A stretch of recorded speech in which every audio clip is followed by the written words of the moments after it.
हे सुंदर क्रोशेत bell flower माळ बघा, तुम्ही हे सणांच्या सजावटीसाठी वापरू शकता।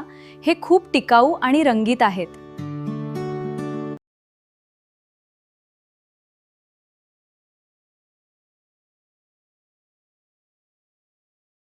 वापरले आहे आणि 4 प्लाय लोकल वापरले आहे, हिरवा आकाशी आणि फिकट पिवळ्या रंगाचा।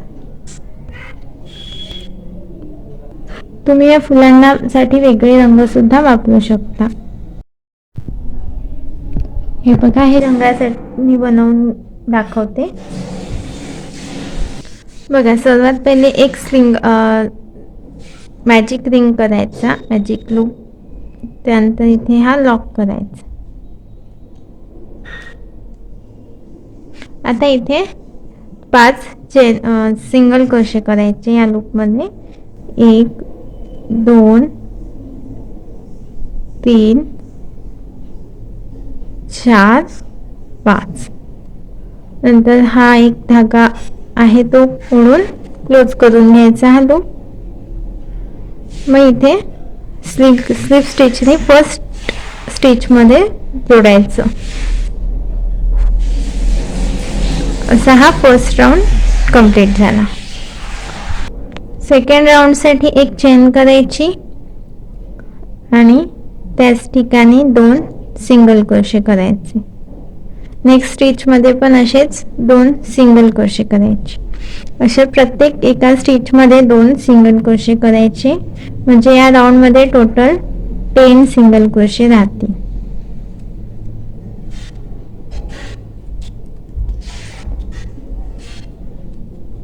हा सेकंड राउंड झाला। सेकंड राउंड झाल्यानंतर फर्स्ट स्टिच मध्ये स्लिप स्टिचने जोडून घ्यायचं। थर्ड राउंड साठी पुन्हा एक चेन करायची आणि याच ठिकाणी 2 सिंगल क्रोशे करायचे।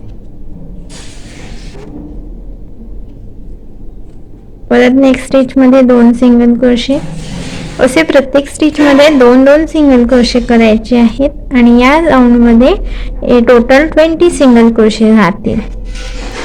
तर हे 20 सिंगल क्रोशे करून घेते आणि दाखवते। हे बघा, थर्ड राउंड पूर्ण झाला। फर्स्ट स्टिच मध्ये याला पण स्लिप स्टिचने जोडून घेते। आता फोर्थ राउंड साठी एक चेन करायची आणि प्रत्येक एका स्टिच मध्ये एक सिंगल क्रोशा करायचा। मग या राउंड मध्ये पण 20 सिंगल क्रोशे राहतील। हा झालाय फोर्थ राउंड। असा फोर्थ राउंड झाल्यानंतर फिफ्थ राउंड मध्ये पण सेम रिपीट करायचं आहे, एक सिंगल क्रोशा प्रत्येक एका स्टिच वर। नंतर 6 आणि 7 असे 3 राउंड मध्ये आपल्याला एक सिंगल क्रोशा करून सिमिलरच आहे तीनही राउंड ते रिपीट करायचे। तर हे हा 6वा, 4था, 5वा, 6वा आणि 7वा 4 राउंड झाल्यावर मी दाखवते। हे बघा, असे मी 1 2 3 4 राउंड करून घेतले आहे, म्हणजे 4th 5th 6th 7th। तर हा 7th राउंड झाल्यावर पुन्हा इथे फर्स्ट स्टिच मध्ये स्लिप स्टिचने जोडायचं। आता एक चेन करायची 8व्या राउंड साठी, त्याच ठिकाणी एक सिंगल क्रोशा। पुढे आता आपल्याला कमी करायचं आहे, तर काय करायचं, पहिल्या याच्यातून टाकून दुसऱ्या याच्यातून टाकून एक सिंगल क्रोशा करायचा।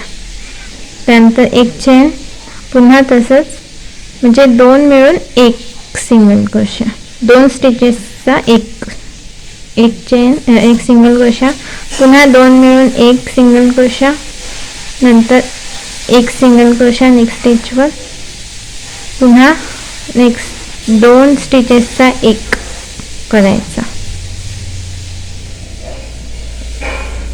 अशा प्रकारे तसा पूर्ण राउंड करून घ्यायचा आहे। हा राउंड झाल्यावर पुन्हा इथे फर्स्ट स्टिच मध्ये सिंगल क्रोशा स्लिप स्टिचने जोडून घ्यायचं आणि आता आपला 9वा राउंड राहील। यानंतर त्यासाठी काय करायचं, एक चेन करायची, त्याच ठिकाणी एक सिंगल क्रोशा करायचा, परत त्याच ठिकाणी एक हाफ डबल क्रोशिया, परत त्याच ठिकाणी एक डबल क्रोशिया, नंतर नेक्स्ट स्टिच मध्ये एक डबल क्रोशिया, त्याच स्टिचमध्ये एक हाफ डबल क्रोशिया आणि त्याच स्टिचमध्ये एक सिंगल क्रोशिया, अशी आपली एक पाकळी पूर्ण झाली. आता नेक्स्ट स्टिचमध्ये पुन्हा एक सिंगल क्रोशिया, सेम स्टिचमध्ये एक हाफ डबल क्रोशिया, सेम स्टिचमध्ये एक डबल क्रोशिया, त्यानंतर नेक्स्ट स्टिचमध्ये एक डबल क्रोशिया. आता उलट सिक्वेन्स, एक हाफ डबल क्रोशिया त्याच स्टिचमध्ये आणि एक सिंगल क्रोशिया त्याच स्टिच. ही दुसरी पेटल झाली. तर अशा आपल्याला 7 पेटल्स करून घ्यायचे आहेत उरलेल्या स्टिचेसमध्ये. हे बघा, अशा 7 पेटल झाल्यानंतर इथे स्लिप स्टिचने जोडायचं आणि एक चेन करून हा धागा कापून घ्यायचा. आता ही वेन खूप फिट आहे त्यामुळे ह्या याने नाही मागे घेता येणार हा धागा.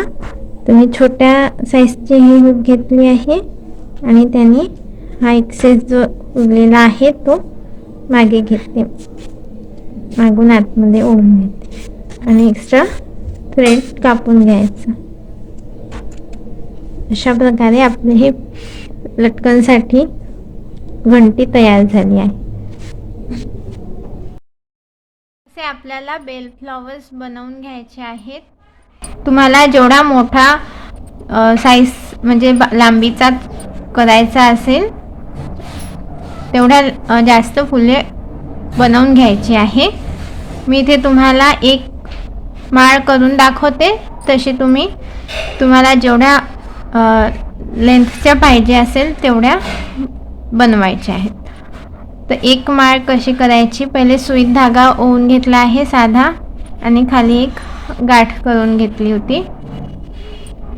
त्यानंतर इथे हे एक आकाशी रंगाचं फूल आपण टाकून घेतलं आणि इथे एक छोटीशी नॉट करायची जेणेकरून हा धागा निघणार नाही, इथे फिक्स होईल हे फूल. त्यानंतर आपल्याला मोती टाकायचे आहे. हे फूल टाकून घेतल्यानंतर 6 mm चे किंवा त्यापेक्षा बारीक असे मोती घेऊ शकता. अशा प्रकारे आपण मोती याच्यात टाकून घेऊ.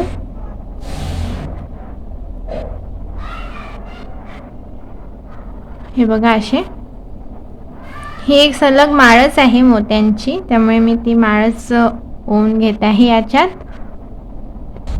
असे आपण 15 मोती ओवून घेतले आणि त्यानंतर आता हे फिकट पिवळ्या रंगाचं फूल टाकून घेतलं याच्यात आणि हे पूर्ण असं इथपर्यंत न ठेवता याला थोडं वरतीच ठेवायचं. हे बघा, जेणेकरून आपल्याला जास्त मोती नाही लागणार आणि थोडं वरती ठेवून इथे गाठ करून घ्यायची. जशी आपण आकाशी फुलाची केली होती तशीच इथे या फुलाची करायची आहे. एकदम खाली पण नाही आणि एकदम वर पण नाही, म्हणजे मोती दिसायला पाहिजे या फुलाच्या खालून, एवढ्या लांबीवर इथे गाठ करून घ्यायची. हे बघा, हे बरोबर मोती दिसत आहे. त्यानंतर पुन्हा असे 15 मोती टाकून घ्यायचे आहे. अशी करत आपल्याला लांब एक माळ बनवून घ्यायची आहे. हे पूर्ण तुमच्या आवडीनुसार आहे, तुम्हाला किती लांबीची बनवायची आहे. यानंतर मी पुन्हा आकाशीच रंगाचं फूल टाकेल. पहिले 15 मोती टाकून घेईल, नंतर पुन्हा आकाशी रंगाचं फूल टाकेल असे. तर अशी आपल्याला ही एक माळ बनवून घ्यायची आहे. आकाशी फूल, 15 मोती, पिवळं फूल, पुन्हा 15 मोती, आकाशी फूल. तसं जसं आपण हार करतो तसं हे बनवून घ्यायची आहे माळ. आणि या सगळ्या माळा बनवून एका पट्टीला याला आपल्याला अटॅच करायचं आहे. तर याची पट्टी कशी बनवायची ते मी दाखवते. बाकी हे रिपीटच आहे, त्यामुळे तुम्ही हे तुम्हाला हे समजायला आलं असेल. फुलांचा हार जसा बनवतो तसंच हे बनवायचं आहे. हे बघा, अशी आपण सुंदर माळ बनवून घेतली एवढी लांब 4 फुलांची. तुम्ही याच्यात अजून ॲड करू शकता मोती आणि फुले. आता आपण पट्टी कशी बनवायची ते बघू. आकाशीच रंगाचा धागा घेत आहे, 4 प्लाय लोकर. इथे एक स्लिप नॉट करायची आणि चेन्स करायच्या. तुमच्या दाराचं किंवा खिडकीची जितकी लांबी असेल तितक्या चेन्स करून घ्यायच्या.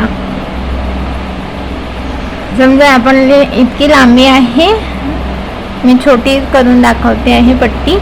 तर इतकी लांब आहे. तुम्हाला जितकी लांब पाहिजे तितकी झाल्यानंतर याला 2 चेन स्किप करून इथे हाफ डबल क्रोशिया करायचा. तिसऱ्या चेनमध्ये हाफ डबल क्रोशिया करायचा. पुन्हा पुढच्या चेनमध्ये हाफ डबल क्रोशिया. असे करत प्रत्येक स्टिचवर एक एक हाफ डबल क्रोशे करून घ्यायचा. हाफ डबल क्रोशेच्या ऐवजी तुम्ही पूर्ण डबल क्रोशे पण करू शकता, पण ती ब्रॉड पट्टी होईल.